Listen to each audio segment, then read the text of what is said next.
Alors, nous allons commencer la dernière session donc, de cette journée d'études sur les revues britanniques avec une table ronde qui n'est pas très ronde, mais on va essayer de fonctionner. Donc, l'idée, c'est que toutes ces personnes que vous avez devant vous dialoguent entre elles, se posent des questions. Et puis on espère qu'on aura un petit peu de temps après aussi pour que la salle puisse aussi à nouveau poser des questions aux gens qui sont là ou de façon croisée entre les différentes personnes qui sont ici. Alors je vais laisser Gabrielle Houbre qui appartient au laboratoire ICT, donc celui des historiens de Paris 7. Cette journée est co-organisée avec le LARCA et ICT, donc deux laboratoires de Paris 7, un d'historien, un d'angliciste. Et donc Gabrielle va faire une présentation de 3 personnes, ensuite moi une, et on démarrera sur les questions. Bien, je vous remercie. Je vous remercie Myriam. La présentation va être brève, parce que la table ronde étant particulièrement fournie. J'ai Fabrice en face de moi, donc Fabrice Virgili, directeur de recherche au CNRS, et travaille sur la question des genres et du conflit, pour aller très vite. Puisque je suis dans les hommes, Didier Lève, professeur d'histoire médiévale à Paris 7, et qui appartient aussi à ICT. J'ai oublié de dire que Fabrice appartenait au laboratoire de l'IRIS parisien CNRS. Et puis Yen Cho Chen qui fait sa thèse de doctorat avec moi sous ma direction et qui vient de Chine et plus précisément de Taïwan et qui s'est lancé dans une thèse sur la comparaison, enfin sur la bisexualité, une étude comparée France-Chine. Alors à côté de, j'ai perdu la ligne, à côté de Yen Ichu Shen, vous avez Marie Ruiz, qui est aussi une doctorante du LARCA, qui fait une thèse sous ma direction sur les sociétés d'émigration féminines au XIXe siècle, donc d'Angleterre, pour l'instant, et quand je dis Angleterre, je dis Angleterre de façon précise, d'Angleterre vers le Nouveau Monde, qui n'est pas les États-Unis, mais le Pacifique.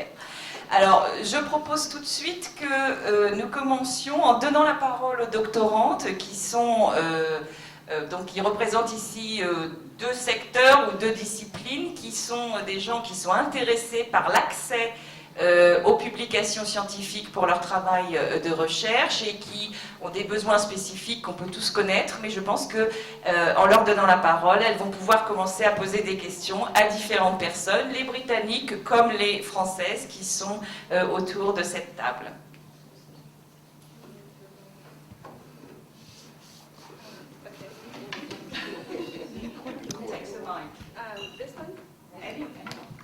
Okay, well, first of all, I wanted to thank you for the great talks, which were very rich and very interesting, and they actually have answered most of my questions already, so I have some specific questions. I have one for Moira.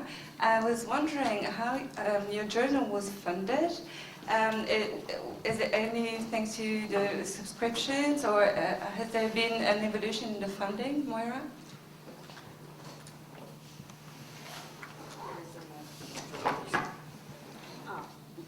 Il faudra arrêter là, avec les micros.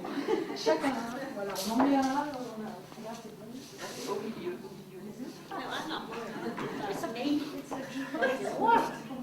Les deux fonctionnent. Merci, c'est moi. Tous les micros. Bonne question. Financement, je n'ai pas donné de chiffres du tout, mais voilà. Nous avons un abonnement à l'association de Modern and Contemporary Femmes qui coûte presque 50 livres maintenant, et ça donne le droit au journal. Donc ça fait, on a 4 publications par an. Et on a aussi, je peux vous faire un spot publicité, on a notre colloque annuel et on sollicite même des communications, et il y a des thèmes tous les ans.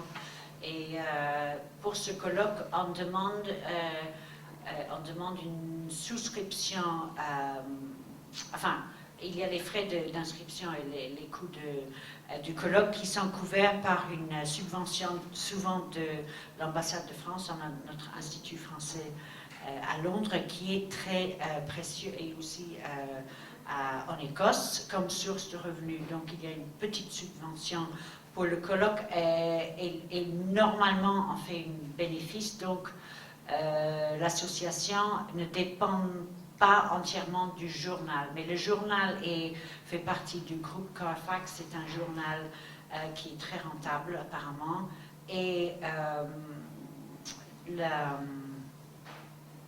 donc le groupe Carfax, Taylor & Francis, non c'est Taylor & Francis maintenant, et il y en a plusieurs, hein, il y a plusieurs maisons qui réunissent comme avait expliqué June, et donc c'est plutôt le journal qui finance l'association.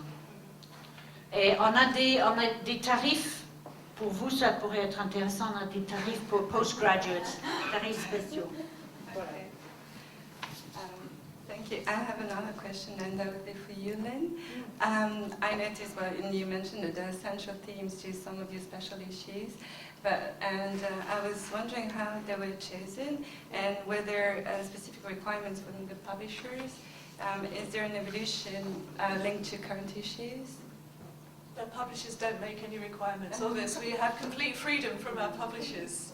I should stress that. So they are very happy with whatever we do at the moment. So that's really good. Generally, the special issue themes come from the collective, come from members of the collective. We have a meeting and we just kind of throw around ideas, and they have to be broad enough in order to be able to attract a large number of submissions, and the process is that they have an open call for papers. The next special issue, which is being organised by the American editors, is on gender and epistemology. So we'll see how that goes. All those papers look very hard to me. So that'll be interesting. And then the one after that is edited by us in the UK, and that's going to be gender and religion. And we normally only have about 15 articles in a special issue, but I think there will be more in that one because they've already had about 150 submissions because gender and religion is such a current issue of interest. So we're very open actually to all topics, and as you can see from the list that I put up, they're reasonably wide-ranging. We had a special medieval issue, we've had a special issue on Chinese women's history, and so on and so forth. Is that okay? Yeah. I have another question that would be for you, June. Because you mentioned the fact that gender-oriented journals contributed to institutionalized and gender studies, and that would be a question for all of you. I was wondering how. Sorry, could you say the first bit again?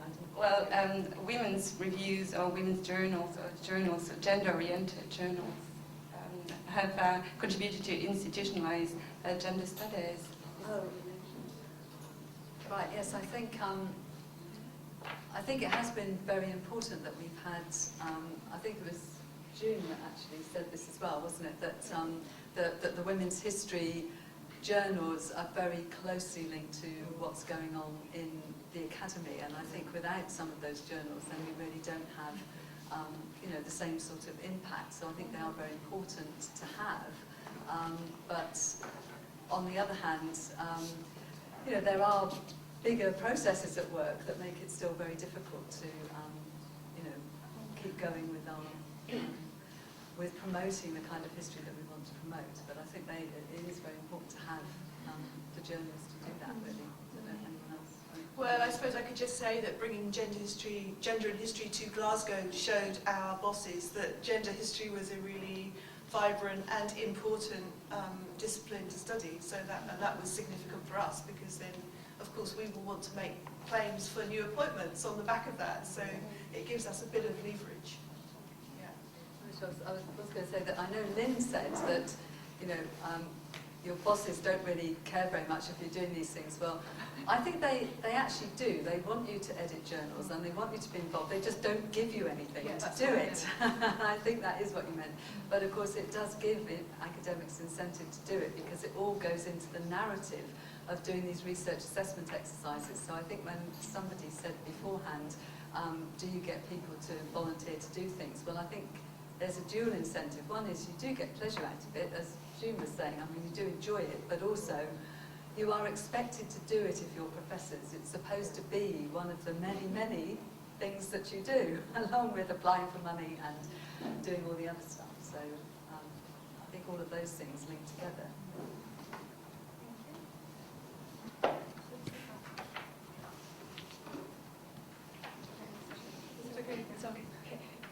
Well, as a doctoral student and as reader of the journals, I think it may be contributive to share some of my feedbacks here.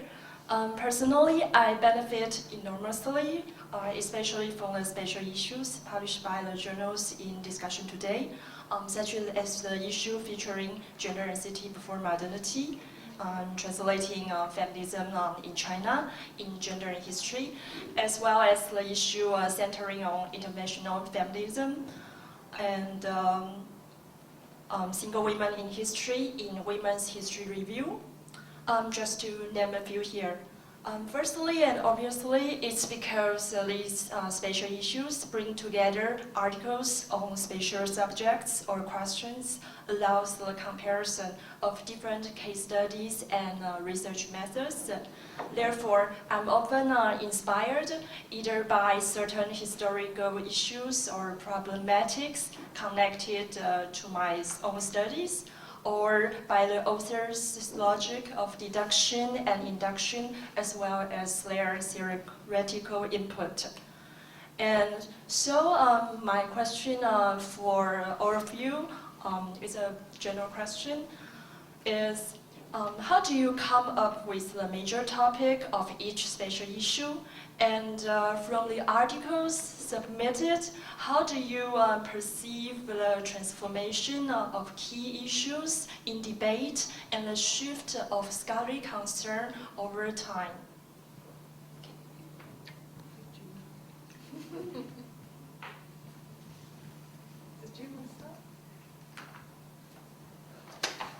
Yes, perhaps I can say a little bit about special issues and general issues, because I didn't mention it before, because I didn't want to say everything, because I knew we were having this round table.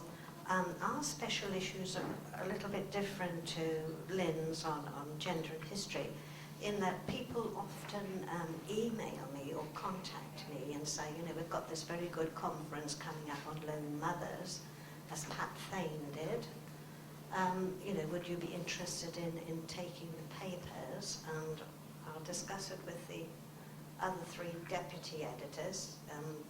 And if it's a topic we haven't done, we would be very interested in taking those papers. However, we do say that then the guest editors for that special issue must make sure that the papers are refereed. So that's one way we get a lot of special issues. And I was saying to Myriam, you know, if you're thinking of a topic or something like that that would form a special issue, you know, to get in touch with me. Another method of our special issues that we have is that we do have close links on Women's History Review with the Women's History Network UK, and we always take some of the papers from the annual conference for a special issue. So those are usually on a general theme, those conferences. June, for example, edited one, didn't you? I think it called Heartland and Peripheries, wasn't it? And the single women. And the single women one was another one you did. So that's another source of our special issues. In regard to topics, major topics that we may want to pursue, anyone of the board can email the editors and suggest that this topic is covered, or we may email someone and say, you know, can you write an article on Muslim women in the veil or something like that. So we would encourage a submission, and then the article would go through the usual refereeing process.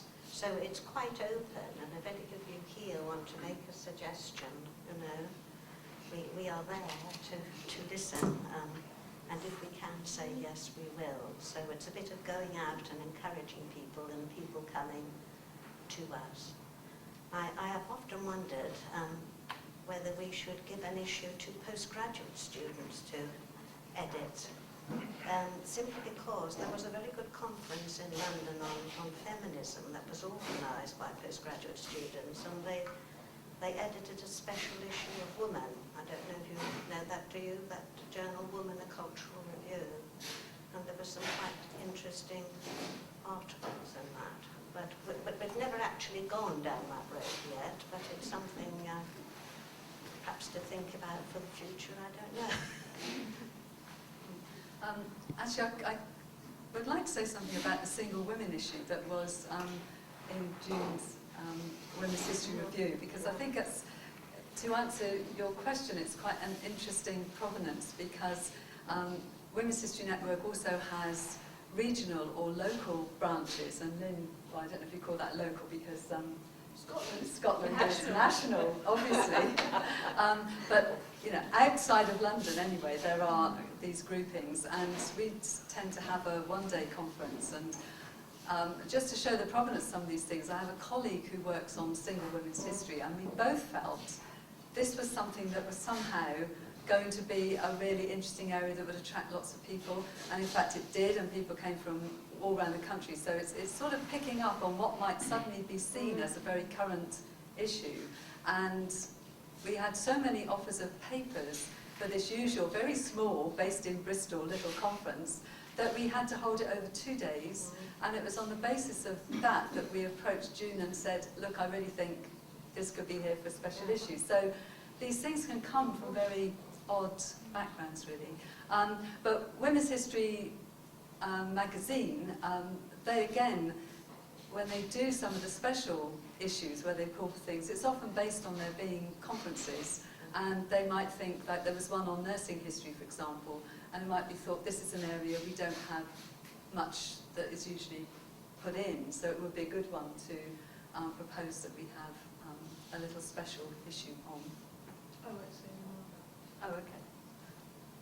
Actually, I don't know why I keep pressing that down, because that's not really answered the second part of the question. Well, another question is about how do you distinguish yourself from other international journals, also on women's studies and feminism, especially those reviews or journals are those American-based journals and reviews? How do you distinguish your features or editing policies or readership? How do you distinguish from them? Do you want me to start off on that one? Yeah. Is that one? Is that one? There you go. Is it this one? Yeah, you can. Can you hear me? Yes? Hear me all right on that? I mean, I think it was quite interesting hearing Lynn talk, that I think we have, although we're very sort of closely linked, Women's History Review and Gender and History, there are differences between us, and even in terms of coverage and the emphasis that we get in the journals. As I said, we mainly publish 19th and 20th century women's history from all over the world, but we do get some earlier periods covered, whereas I think you do a lot more earlier and medieval, and a lot more on male sexuality and gayness and things like that. When the Journal of History of Sexuality came out, I felt that took some of the essays that we might have got on lesbianism. We tend to get very little on lesbianism. Not a lot on race either, although, obviously it's in a lot of the journal articles. So in regard to gender and history, I think we are different, although I wouldn't say there's a clear dividing line between women's history and gender history. In regard to Journal of Women's History, do you look at that one as well? That's American. It's a mainly American, North American coverage there. And then I think we are quite different on Women's History Review from the Women's Studies Journal, because it is mainly a historical focus that we take. So then it's usually more sociology or cultural studies particularly, or media studies in the women's history journals. So I think they're sort of, I see them as shaking down quite nicely in some ways. I don't know if you feel that, do you, as a student, because you're reading these articles, do you see them quite different in some ways, do you? For me, it's some kind of overlapping. Yeah. No, well, personally as a student, I don't really see they really distinguish each other because topics and some of the lines of thought they are quite overlapped. So I don't really can tell the difference. Do you look at that journal, Women's Studies International Forum?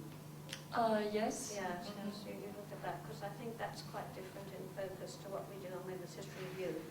And even the fact, you know, that they use a Harvard system of referencing, which most historians find quite irritating, you know, and the history journals use footnotes, I think, makes a difference as well for the shape of the article, the way the article is written, the conceptualization, etc. So. Can I just say something? Oh, did you want to? I just want to say something very quick about editorial style, because I think Americans, because we work with an American team, I think there are quite big differences between the way in which the UK editors work and the American editors work. The American editors are much more interventionist. They try and shape people's writing in a particular way. We're much more hands-off. I think we try and be helpful, but the Americans are much more interventionist. And I would just say for gender and history, if you are thinking of submitting an article, you can submit to either office. It doesn't really matter. But I think that the Americans are probably a bit harder on articles than we are, actually. And they have a lot more in, so they have to reject a lot. And they have a lot of North American submitted articles. They have a lot on race, of course. That's where most of the material on race comes from. But I think they're tougher in their refereeing standards, actually more pernickety. Just a little comment on that. If you read journals of women's history, like the American-based one, I think that is a lot more discursive. It's a lot more expansionist in its writing than Women's History Review is. So it's a bit like, to me, when you're writing on the word processor, you know, and you write a lot of words. It's not condensed down so much. Do you think that too in the Journal of Women's History? Yeah. I think I think the different journals. Yeah. There often is a kind of different style in the articles produced, but I also think that, I mean, if you had something like Women's Studies International Forum, you know, occasionally they would do a whole issue with historical material, and that's really very good. They had one that was about international organisations, I think, a while ago, which I found really useful. But it just seems to me that actually, I think, at least in Britain, the amount of material being put out for women's history, gender history topics is big. I mean, it's thriving, and as June's already said, you've got stuff for several issues, you've got stuff for several issues. So in a way, it's quite good to have these different outlets, because 20 years ago, it was really hard to get anything published in women's history anywhere, because it was stuffy old historical journal or whatever, and you know, you weren't taken seriously, you couldn't do that. And now it's great to have more places, because there is more emphasis on people publishing, and postgrads will find the same. So I think it's really a good thing that there's lots of different venues to do it. Maintenant, je voudrais donner la parole à Fabrice, qui l'a demandé depuis un moment. Donc Fabrice Virgili, qui représente ici Mnémosyne. Et ensuite, je pense qu'on pourra... Bon, il y aura des réponses à tes questions. Et puis, peut-être qu'après, on pourra aussi donner la parole à Didier Lett, qui représente ici Clio. Et on aurait pu faire l'inverse. Oui, c'est ça. C'était un choix cornélien. Voilà. Non, je voudrais rebondir sur ce qui vient d'être dit, parce que je trouve intéressant comment vous montrez les spécificités de chacune de vos revues. Au moment, vous insistez plus actuellement sur les différences. Mais vous avez évoqué au cours de cet après-midi plusieurs fois presque la compétitivité qui s'impose, et c'est vrai que ce terme peut peut-être choquer ici certains d'entre nous, qui s'impose, la nécessité de publier plus de numéros dans l'année, la nécessité de vendre évidemment plus d'exemplaires, ou celle que vous vous évoquiez, pardon, là, ça m'échappe. Mais cette dimension de compétitivité qui est une logique scientifique, on le comprend bien en essayant de diffuser plus largement, et nous sommes là pour ça, mais qui est aussi une logique éditoriale et d'éditeurs qui sont aussi des éditeurs privés. Donc, la question que j'ai envie de vous poser, c'est peut-être un peu provocateur, mais c'est pas très grave. On est ici entre amis. Est-ce que vous êtes finalement complémentaires, mais est-ce qu'il n'y a pas le risque d'être de plus en plus en concurrence? Et l'autre question qui en découle, quels sont finalement les lieux communs, autres que la journée de Mnémosyne ici, où vous vous retrouvez avec nous et on est ravis d'être là ensemble avec vous. Finalement, quels sont les lieux communs au champ de l'histoire des femmes et du genre au Royaume Uni, en Irlande, et éventuellement, si on prend le monde anglophone, au-delà?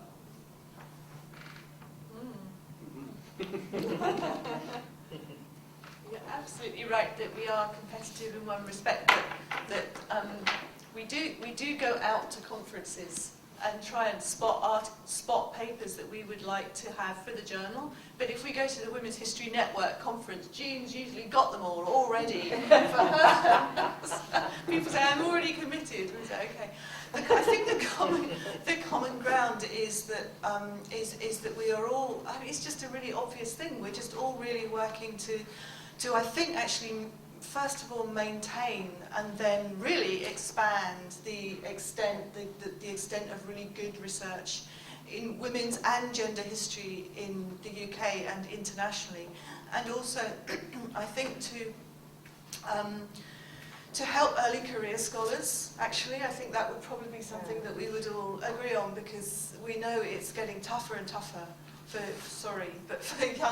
young people coming into the profession. It's really, especially in the UK, it's really difficult, really difficult. So we do. I think that would be our common ground in terms of publication priorities, I suppose. But I think, you know, we're constantly aware. I don't know about you. I mean, constantly aware that women's and gender history does kind of go up and down a bit. You know, there are moments where it just feels really vibrant, and then you lose a few people. You know, a few people retire. And a few kind of key people kind of move away, and suddenly it just doesn't look quite as strong. So I think we're just constantly trying to keep the research as good as it can be, and make the journals as good as they can be, so that women's and gender history is respected just as any other historical discipline, really.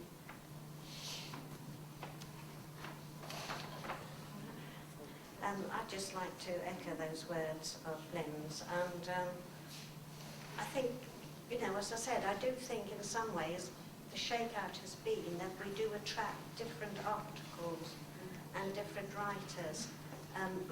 In case you're wondering about it, we do publish articles by men. We've got quite a few of them. One in the last issue that came out in December. But overall, we have very little on male sexuality or being gay and those sorts of issues. I think you had quite a bit on, didn't you, about a year or so ago. And if you look at the our guidelines, you know, the little handout I gave you, it does say that all articles must be submitted just to this journal. So we don't want you to submit to Gender and History and Women's History Review at the same time. If you were rejected by one, you may then come to the other, but we wouldn't expect both at the same time to be under consideration. So, to be honest, I think it's a very male question, you see, about competition and being a rival. Perhaps expected. But I mean, I don't see us as being rivals in many ways, because I do see us as complementary. All right? Was that naughty to say that? Moi, je voudrais, I'd like to add a few comments, because I feel as if our journal, Modern and Contemporary France, is a little different from, you know, the group that we have here. But I think that what I would say is that we need to cross the boundaries more, that we need to have more. We don't have enough encounters we certainly don't operate in the same networks that modern and contemporary France looks to France. So therefore we ignore the rest of our colleagues. I mean, that's our policy, to get as much on France as possible. And the other thing is that we're contemporary. So to come back to the choice of articles, how we shape the journal, we know that there's going to be a presidential election in France this year, so we can plan a special issue on the aftermath. And, but there's the question of giving hot topics room. I'm not saying that the presidential elections are hot topics, but that the that the demand from the ground up, the demand, if there is a strong cohort of people who want to come forward for a journal issue, that we have guest editors. So a guest editor is the one who assures the quality of the production of the refereeing process. But I think I would put a plea in for more not just transnational, but transdiscipline, trans bodies. I mean, we're not talking about great differences in ideologies really, but the fact that how can you get your little world of academics known? We have to spend a lot of time on that, much more. So I'm going to give. Alors communiquant. Oui, non, je voudrais me contenter de quelques remarques donc pour Clio, pour un petit peu essayer de comparer justement avec les paysages complètement historiographiques, complètement différents que moi j'ai entendus cet après-midi. En particulier, c'est vrai que le problème qui a été posé, le problème de la concurrence est évidemment pour nous un problème important, pas forcément masculin, mais un problème important parce que c'est vrai que Clio finalement est à peu près en monopole actuellement en France, comme revue spécialisée en histoire des femmes et du genre, ce qui évidemment est complètement différent quand on regarde le paysage au Royaume Uni. Il y avait cette première remarque. La deuxième, c'était évidemment, nous on se retrouve peut-être plus, il me semble, on trouve plus de parallèles sans doute avec Gender and History, par rapport en particulier à la couverture de l'ensemble des périodes, par exemple. C'est vrai que là on est très sensible à ça. Chaque numéro thématique, on tente de garder cette volonté d'aller de l'histoire ancienne à l'histoire contemporaine. Et puis alors les deux autres remarques que j'ai trouvées intéressantes aujourd'hui, c'est dans le numéro de Clio 2002, numéro 16, qui avait été fait justement à partir de deux colloques qui avaient eu lieu un ou 2 ans plus tôt, le numéro était consacré à l'histoire des femmes en revue.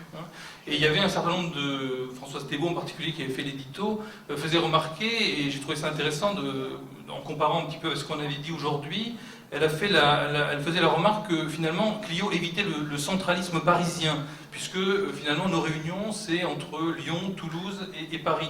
Et c'est vrai, quand on vous écoute vous, on a l'impression évidemment qu'on n'est pas du tout sur la même échelle, puisque vous allez entre Minneapolis et Glasgow, ou entre l'Australie. Donc on voit bien qu'on est sur des échelles aussi géographiques complètement différentes. Puis la dernière remarque que je ferai, c'est à propos de ce qu'a dit à la fois June et Lynn tout à l'heure. J'ai trouvé intéressant de voir que l'évolution aussi des thématiques. June, il me semble, a présenté la naissance de la revue Women's History Review en 1992, donc il y a quand même 20 ans, presque 20 ans, que le but était finalement, enfin vous avez dit ça, le but était finalement de réagir contre, on va dire, l'histoire du genre, enfin, ou de réagir après l'histoire du genre, faire une histoire des femmes après l'histoire du genre, qui je trouve est une question tout à fait, en tout cas nous qui commence à être d'actualité. Et puis le deuxième point qui va avec, c'est la remarque de Lynn qui disait finalement qu'à partir de 2010, elle a senti dans Gender and History des travaux sur la masculinité où il y avait un certain reflux. Et nous, on a vraiment l'impression qu'ici, en tout cas en France, l'histoire des masculinités est vraiment très très timidement en train de commencer à se développer. Donc on voit bien qu'on est à la fois voilà, sur des échelles différentes et aussi dans une historiographie très très différente.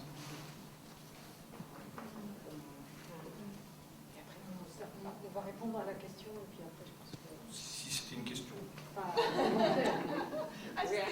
Well, I think it's really very interesting, and I think to some extent, actually, what kind of leads the the trend in the kinds of articles we get are Americans, actually. A lot of that masculinity stuff came from North America, and that's fallen away a little bit, although we've tried to manage it a bit. Yeah.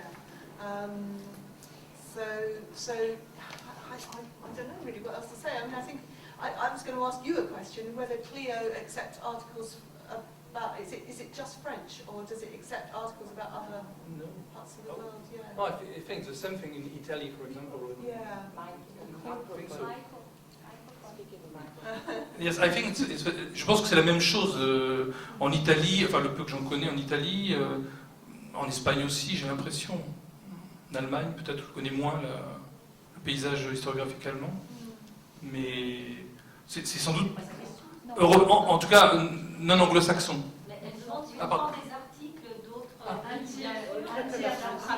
Oui, bien sûr, oui, tout à fait, on en prend. Yeah, because I think that's healthy, isn't it? If we're all, we try and get out of our national obsessions and try and attract articles that are coming from different national contexts, because every nation has got its own kind of disciplinary sort of issues that it's kind of struggling with and its own trends. C'est ce qu'on fait régulièrement, et avec toujours ce problème qui a été posé tout à l'heure par Sylvie Steinberg, le problème de la traduction, et du coût de la traduction.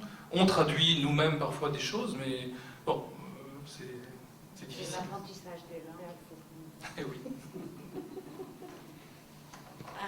I can remember once, in my desperate efforts to get some East European women into our journal publishing, a Bulgarian scholar I know, I said to her, can you do a rough English translation? And she did, and then I went through it, and it took me about a week. And it is a long time, because you have to do it backwards and forwards. And I said to her, am I imposing a meaning on this? Is this what you mean to say? And she said, well, not exactly. And it really did take a long time. So that is a problem, I think, and I think we're very conscious of it. But I was also, for 5 years, the Secretary and Treasurer for the International Federation for Research in Women's History. And that meant I met a lot of women on the international circuit, and we occasionally bring in papers from their conferences into Women's History Review as a special issue, edited by people who organised the conference. And we did one, in fact, which was organised in Sofia, Bulgaria, and that was one way to get in East European voices, because as Lynn said, it is problematic, and you go around and you meet young African women or young African men who are trying to publish in Western journals, and they keep getting rejection, and it is difficult.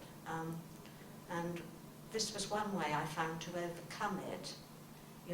If somewhere is organising a conference and there are good quality papers there, it is to get that voice heard. And they do have very different perspectives to what we have in the Western world in regard to these issues. I found, for example, in Bulgaria, they were very, very strongly in favour of gender history and didn't like women's history, the title at all, because they thought it was anti-male. And, there is obviously historical reasons for the thinking like that. So it is quite useful to use conferences as a venue, I think, to try and get some of those hidden voices into these journals, the mainstream journals.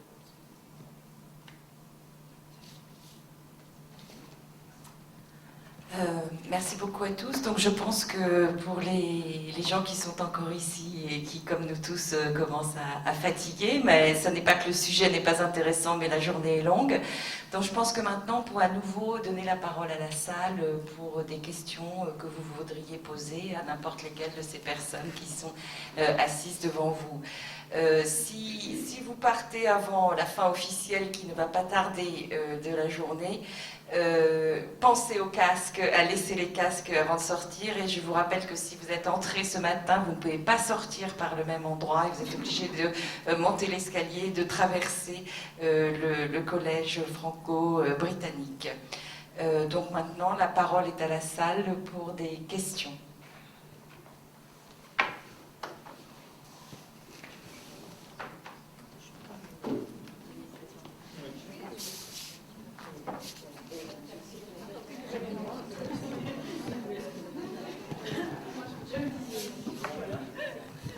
Rebecca, toujours, qui a des questions.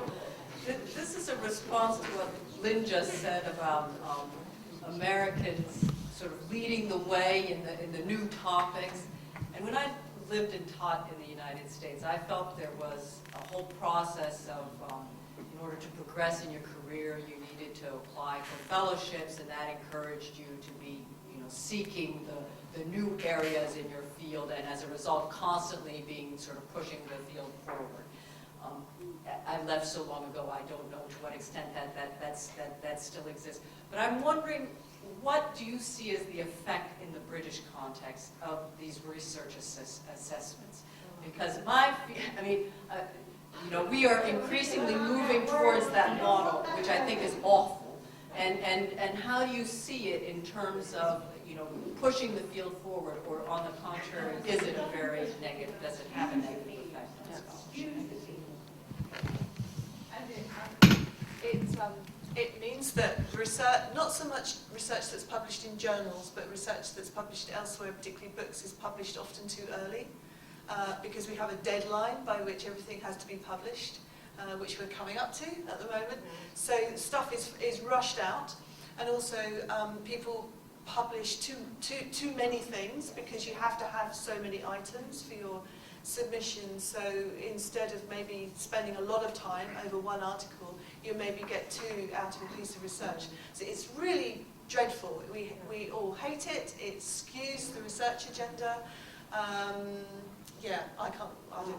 I can't say anymore. I'll get too angry. Yes, and I also think it skews things because people are discouraged from doing overviews of things because you've got to have 70 archival footnotes at the end of whatever you well, no, but you know what I mean. It's if you're a historian, the emphasis is on seeing you've done lots of work, and also just it's very difficult now to get people to write text that might be useful for students, and because that is not seen as something you were put into the research assessment exercise. So if you've got to think of how to use your time, you're not, but people still do those because they want to do them and they think it's right to do them, but many people don't because they feel they don't have the time, and I think students and staff teaching them lose out because there's so much to read that students can't deal with it.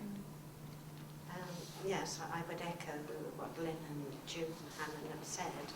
I think rather than produce the big book, what you do is salami slice it up into 5 or 6 articles, because you have to have 4 entries for the research assessment exercise or whatever.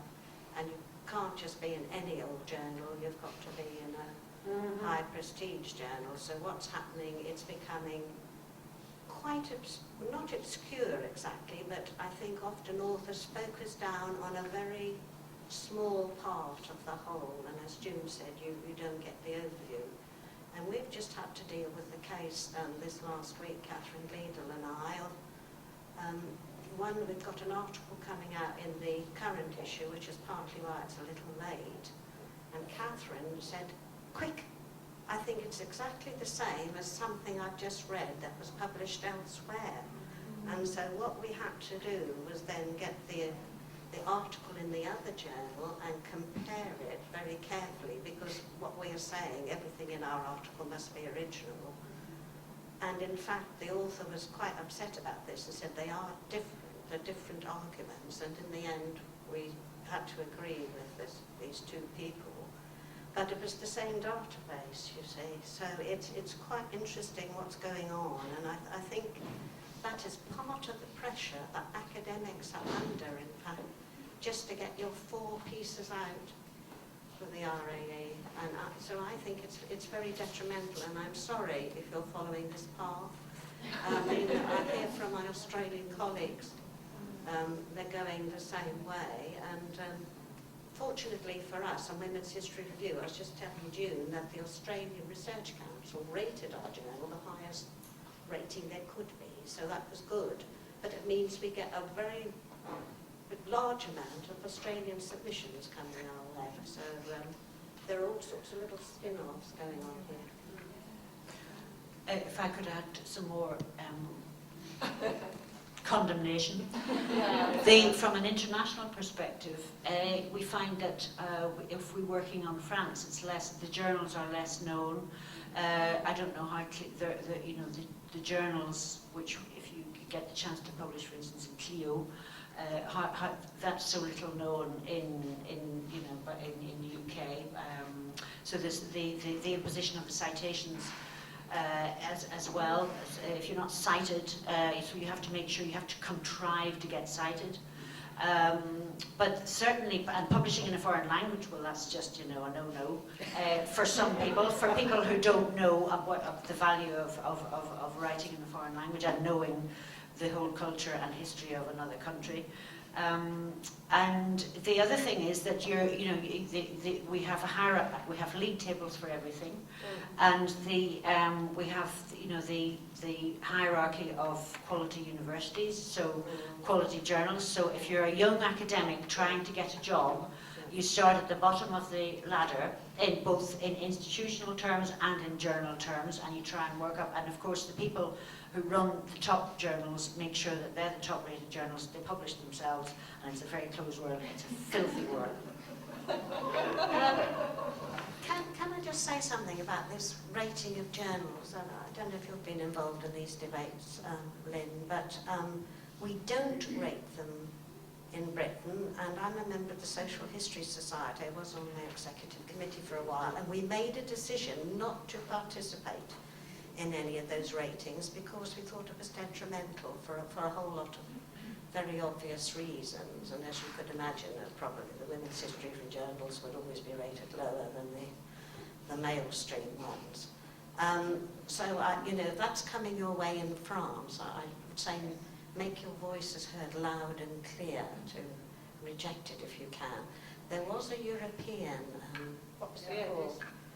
European Index of something or the other. What was it called? The European Index of Social Science. That's right. That kept emailing me about 4 times and wanting me to answer questions, and I just deleted the emails because they wanted to do this ranking, and I think they did it somewhere, didn't they? But I just ignore them. I don't know what you feel about them. What do you do? I don't really care. I don't care about ratings of journals. Actually, can I ask a question to the floor? I would like to ask a question about publishing women's and gender history in what we used to call mainstream journals. So do the mainstream journals, so in Britain it would be things like English Historical Review or Historical Journal or Past and Present. In France you must have, you have the same kinds of probably fairly prestigious journals. So is it relatively easy to get women's and gender history material published in those journals? Because I would say in Britain it is easier now because they feel they need to publish that kind of stuff, because it's good and it's what's happening, so they need to publish it.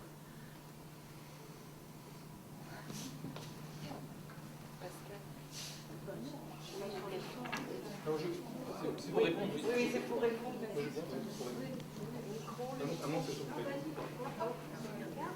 Oui, non, juste à titre de réponse, enfin je sais pas.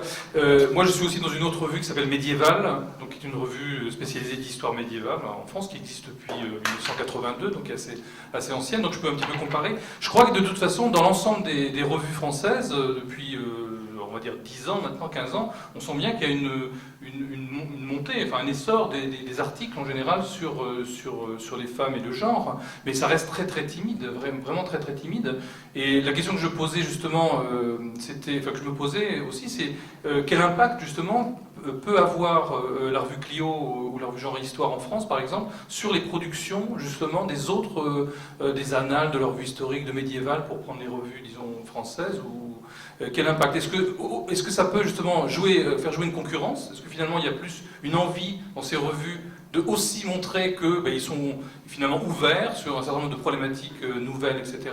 Ou au contraire, l'inverse, c'est-à-dire de se dire finalement il y a des revues, il y a Clio, etc. Il y a des revues, et peut-être le phénomène est le même au Royaume Uni, il y a des revues qui sont spécialisées, donc finalement laissons tomber. Ceci dit, la proportion, on l'avait calculé, je crois, pour les annales, ça a dû être fait dans les différents bilan historiographique, une revue comme les Annales a publié, je crois, 2%, enfin sur les 15-20 dernières années, 2% d'articles portant sur les femmes et le genre. Pour les médiévistes, j'ai fait le pointage moi, en 2011, fin 2011, il y a 10 articles seulement en histoire médiévale depuis 40 ou 50 ans qui portent le mot genre et 10 qui portent le mot femme, je crois. Enfin, voilà. Donc c'est très très peu. Voilà. Peut-être la dernière question. Alors on va passer peut-être à la dernière question from the floor, so go on. J'ai de la chance. Bonsoir, tout le monde. Je m'appelle Yann, une étudiante de EHESS. Ma thèse porte sur l'écriture et l'histoire des femmes et du genre en Chine et en France. Maintenant, j'ai une publication sur l'avenir de la revue des femmes. En France, les Annales est d'une revue très célèbre.